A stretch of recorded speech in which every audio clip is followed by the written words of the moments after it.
বিশ্ব রাজনীতির মঞ্চে আবারও উত্তেজনা। একদিকে বিশ্বের সবচেয়ে শক্তিশালী দেশ যুক্তরাষ্ট্র, অন্যদিকে মধ্যপ্রাচ্যের কৌশলী শক্তি ইরান। কিন্তু প্রশ্ন হচ্ছে, শক্তিতে এগিয়ে থাকলেও কৌশলে কি পিছিয়ে পড়ছে যুক্তরাষ্ট্র?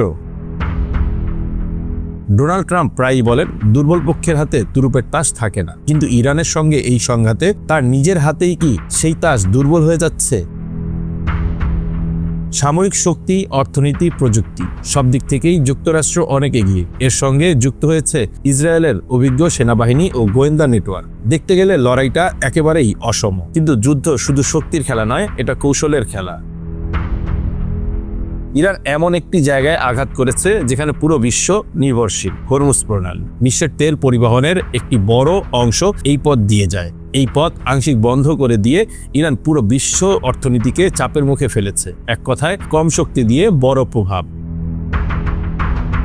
যুক্তরাষ্ট্র চাইলে সামরিক শক্তি দিয়ে এই প্রণালী খুলে দিতে পারে, কিন্তু একটি জাহাজও যদি ডুবে যায় তাহলেই ইরানের জন্য বড় প্রচারণা জয়, আর ট্রাম্পের জন্য রাজনৈতিক ক্ষতি। স্থল সেনা পাঠালেও ঝুঁকি, মার্কিন সেনাদের প্রাণহানির আশঙ্কা।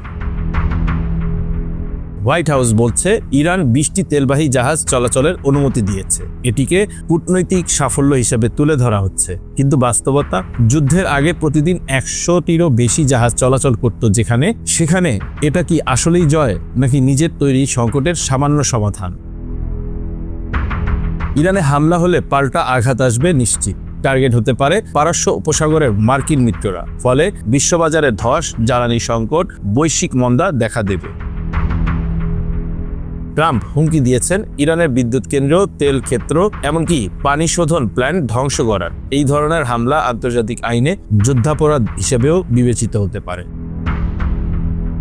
তবে ওয়াশিংটনের হাতেও একটি বড় তাস আছে, নিষেধাজ্ঞা তুলে নেওয়া। ইরানের অর্থনীতি বর্তমানে চরম চাপে রয়েছে এই নিষেধাজ্ঞার কারণে। এটাই হতে পারে সবচেয়ে কার্যকর কূটনৈতিক পথ। ইরান জানে দীর্ঘ যুদ্ধ মানেই যুক্তরাষ্ট্রের জন্য বাড়তি রাজনৈতিক ও অর্থনৈতিক চাপ। অন্যদিকে সময়ের সঙ্গে তাদের দর কষাকষির ক্ষমতাও বাড়ছে। বিশ্লেষকদের মতে এই সংঘাত দ্রুত থামার সম্ভাবনা কম, বরং এটি একটি বড় আঞ্চলিক যুদ্ধে রূপ নিতে পারে। আর যদি কূটনৈতিক সমাধান না আসে, তাহলে পরিস্থিতি হয়ে উঠতে পারে নিয়ন্ত্রণের বাইরে। শেষ পর্যন্ত যুদ্ধে জেতা শুধু শক্তির বিষয় নয়, বরং কৌশল, ধৈর্য এবং প্রতিপক্ষকে সম্মানজনকভাবে বেরিয়ে আসার সুযোগ দেওয়ার উপর নির্ভর করে। না হলে এই সংঘাত শুধু দুই দেশের নয়, পুরো বিশ্বের জন্য বিপর্যয়ে ডেকে আনতে পারে। Bangla affairs news desk.